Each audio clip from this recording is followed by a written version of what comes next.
I don't know about you, but I didn't realize the insane rules that a track needs to be used in MotoGP, and there's so many of them. The rulebook for racetracks is 88 pages long, and I've spent hours reading through this entire rulebook, and I've broken them down into a few different sections. So I can show you exactly how much time and energy it takes to make a track legal for MotoGP. If you like lots of information like I do, you're really going to enjoy this video. We're going to go all in on this one. All right, let's go. Now, the endless list of rules can't be applied to any track. Some circuits will just never be used, and it's all to do with a track's grade. This is going to help with the rest of the video, so stay with me. Every single recognized track in the world is assigned a grade. Grade F is Superside, which are these things here. Grade E is Moto E. Grade D is Junior GP.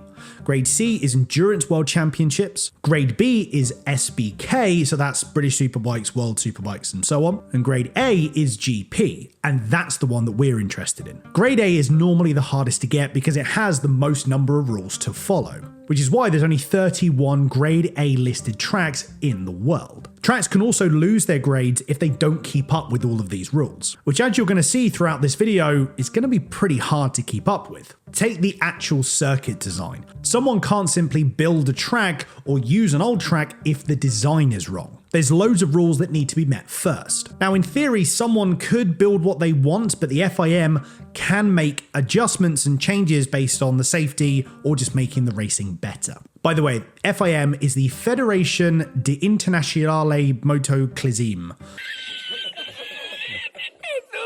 I know I always butcher it, but basically they make up all of the rules for motorbike racing in the world, and I'm going to talk about them quite a bit through this video. Anyways, take the track width for example. At minimum, the track needs to be 12 meters wide, apart from the start-finish straight where it has to be 14 meters wide. Although they can be wider, take Kota for example. That's miles wider than it needs to be. But a track designer can't just make a track wider all of a sudden, otherwise there'd just be a right angle where the track width changes. The FIM recommend that for every 1 meter change in width, it should take 20 meters to make that change. The FIM also recommend a certain track length. If you have a track that's too short, you're going to end up with a 60-lap race. If it's too long, you'll only end up with a race that lasts 9 laps. So there is a bit of a sweet spot. Anywhere from 4.2 to 4.5 kilometers is about where a track needs to be, although there's some exceptions. Currently, the shortest track on the calendar is 3.6 kilometers, and that's the Saxon Ring, and the longest track is Silverstone, which is 5.9 kilometers. But a lot of the tracks fall pretty close to this window. And to make sure there's actually some overtaking, every single track needs at minimum 10 corners. Even some of the smaller things have to follow certain rules. Have you ever noticed that the start-finish line and the grid slots always look the same? Well, that's not done by coincidence. The start line, for example, has to be certain dimensions, which you'll see here. It's got to be 80 centimeters deep, and each of the checkered sections have to be 43 centimeters wide and 25 centimeters deep. The grid slots also have to be certain dimensions, 80 centimeters by 40 centimeters by 8 centimeters. And every row needs to be 9 meters back from the one in front. So we've gone over the overall design and some of the smaller elements, but there's also some pretty interesting rules around curbs. Now, I always thought curbs were curbs, but it turns out that isn't the case. You've got two different types and they serve specific purposes. The first type are called positive curbs. Positive curbs are raised from the track surface by about 2.5 centimeters. It stops them cutting the track in certain areas, which is why they're normally near apexes or other areas where cutting the track will gain an advantage. The second type are called negative curbs. They're slightly below the track surface and they're supposed to be smooth so riders can use them. That's why sometimes they run over a curb, nothing happens. It's normally a negative curb. It doesn't just stop there. Tracks have to use certain paint approved by the FIM.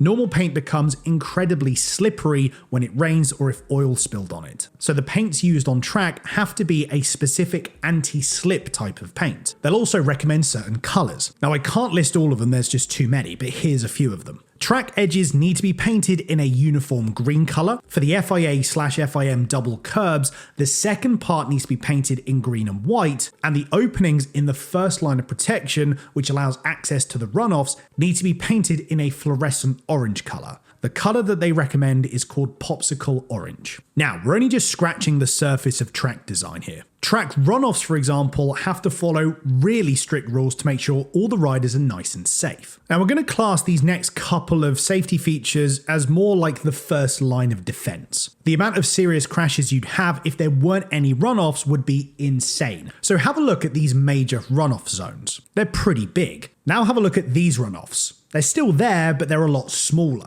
They're all designed based on how fast a corner is. High-speed zones like these sections here need much larger runoff areas. With slower sections, you don't need as much. Most braking zones have tarmac with gravel further back, while most acceleration zones just stick to gravel. But it's not just any old gravel.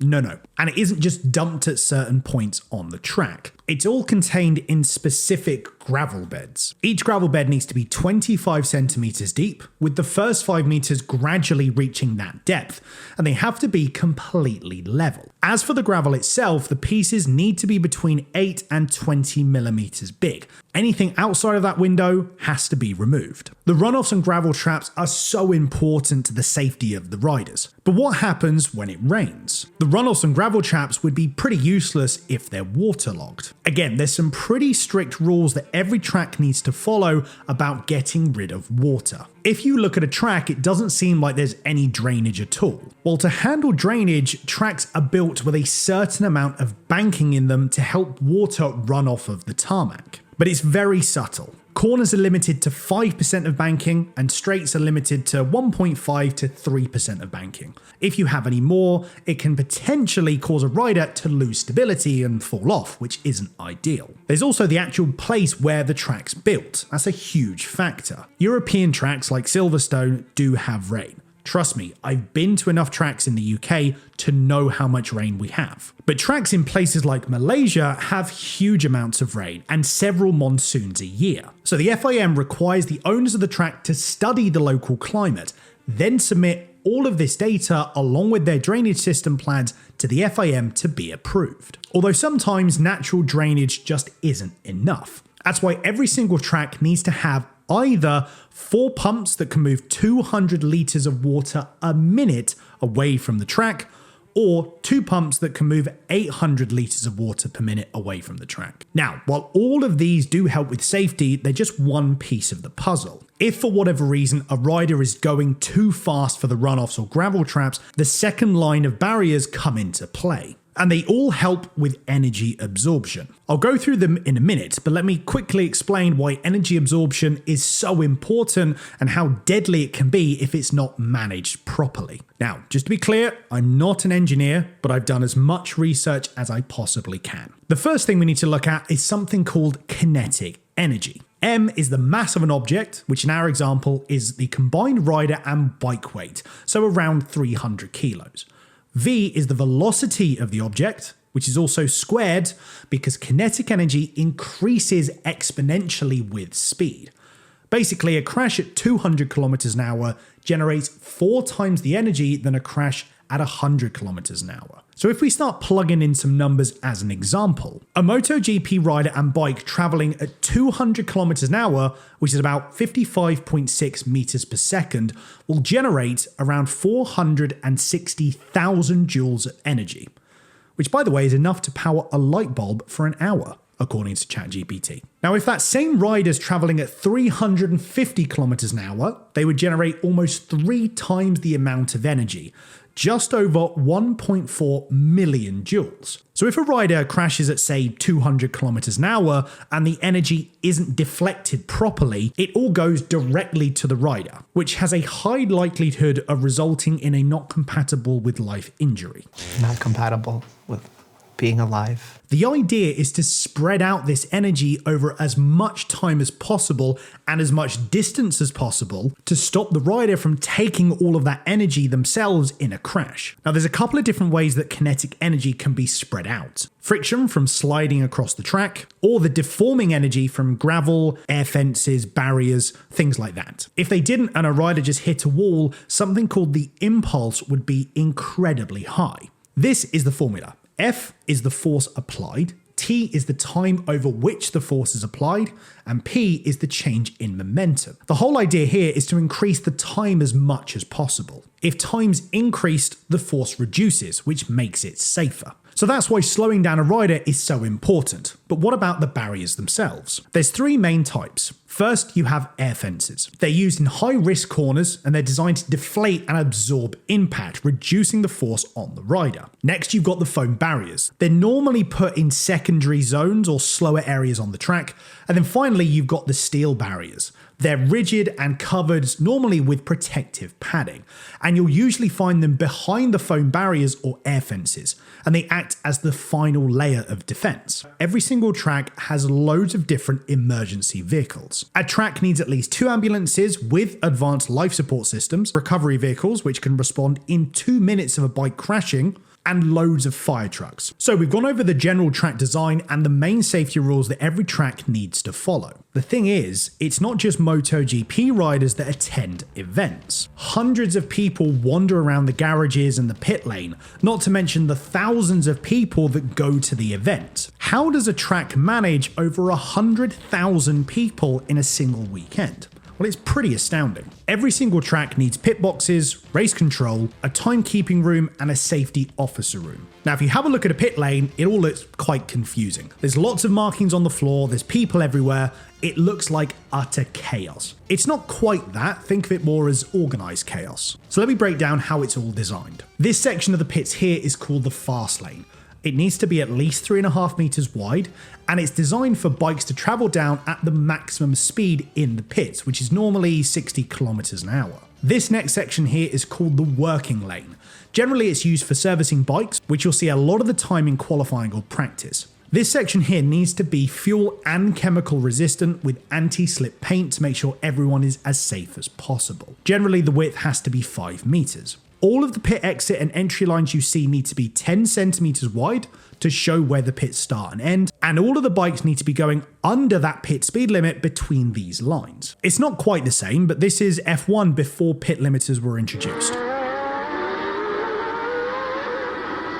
It's mental. Above the pits is one of the most important buildings at any MotoGP event, race control. It's not just a small office with a couple of people. 26 individual people all help to keep the event running smoothly. The FIM have pretty strict rules for how race control is set up.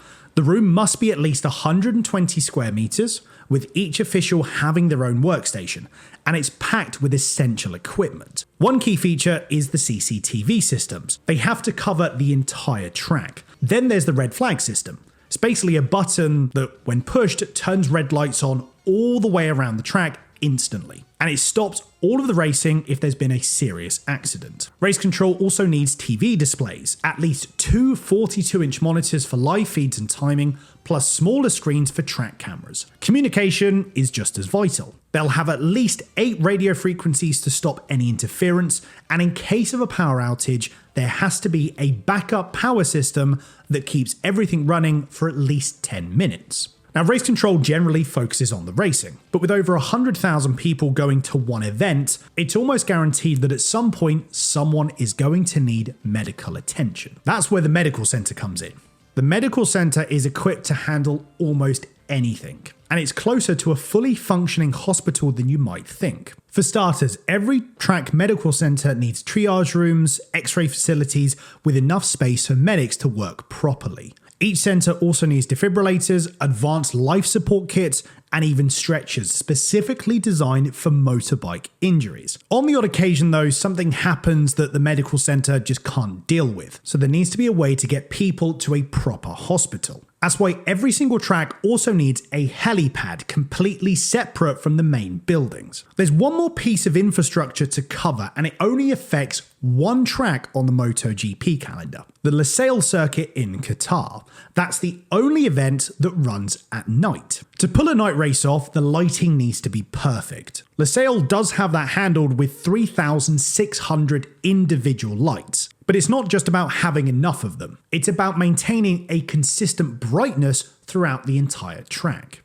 Uneven lighting can really make it quite hard for riders, marshal, race control to all do their job properly. And say if Losail wanted to extend their track, an independent laboratory would have to come in and measure the quality, intensity, color, and lumens of the current lighting system at 2 key points: 100 meters before the start of the new section and 100 meters after the end of the new section. They'll take the average of those measurements, and the new lighting has to match that average perfectly. A lot of the infrastructure and planning revolves around safety, which makes complete sense. But certain rules around different operational services also need to be followed. Take the service roads, for example. They're carefully designed to be as efficient as possible. You'll see them used by marshals, rescue crews, medical staff, photographers, riders getting lift back to the pits, and even spectators. Every single track needs 2 roads running around the entire circuit, and they need to have direct access to the medical center. Ideally, these roads need to be 2-way, but if space is limited, especially with older circuits, the service roads need to include overtaking spots. Then there's the marshal posts, which are placed every 250 meters around a track or in specific places. The posts are split into 2 different roles. You've got flag marshals, who are the ones you see waving flags to signal track conditions, and then you have track marshals, who are the boots on the ground people. They go onto the track to recover bikes, assist riders, and clear debris. Every post has to have a clear view of its section, a direct line to race control, and a number for quick identification. They also need to be able to talk to the marshal post directly before and directly after them. It doesn't just stop there. Every single marshal post needs a mountain of equipment. I won't read it all out, but pause the video here if you want to have a read through. And because of Moto E now being a part of MotoGP, there needs to be even more equipment. To complement the marshals, LED panels are now mandatory for all MotoGP events. These panels will display the same flags as the marshals, and they must meet strict standards for brightness and functionality. And they can also only come from a certain amount of approved manufacturers. I'm sure by now you can see that there's so many rules. The issue is making sure they're all followed properly, especially if it's a new track. They have to follow a really specific process to be allowed onto the MotoGP calendar. Every single track needs to be homologated by the FIM. But they don't just go around and look at a track once it's all finished. They need to submit loads of plans before the track is even built. Let me quickly go over some of the things that they need to include in that massive document they send off to the FIM. They've got to submit a 2-scale circuit layout with a minimum of 1 to 2000 scale, showing everything. Pit buildings, access roads, service roads, light panels, effectively the entire track setup. They need to also submit floor plans for all of the buildings, including the medical center and the helipad at a minimum scale of 1 to 200, a profile of the circuit centerline showing the length and any altitude changes, cross sections of the track, its surroundings, and key points like corners and bridges, again at a minimum of 1 to 200 scale. That study of the local climate conditions and the drainage system, something that we already talked about. And to get the FIM to look at this document, it'll cost around 12,000 euros. And even if the smallest change is made to the track, the entire document has to be sent back for review. If for whatever reason the FIM decide that the regulations and rules haven't been followed properly, it's back to the drawing board. Now, it's not just tracks that need to follow rules. The organisers of MotoGP are introducing some pretty big rule changes for the bikes in 2027. If you want to learn exactly what these new rules are, click on this video here, where I go through exactly what's changing for 2027. Thanks for watching, take care, I'll see you in the next one.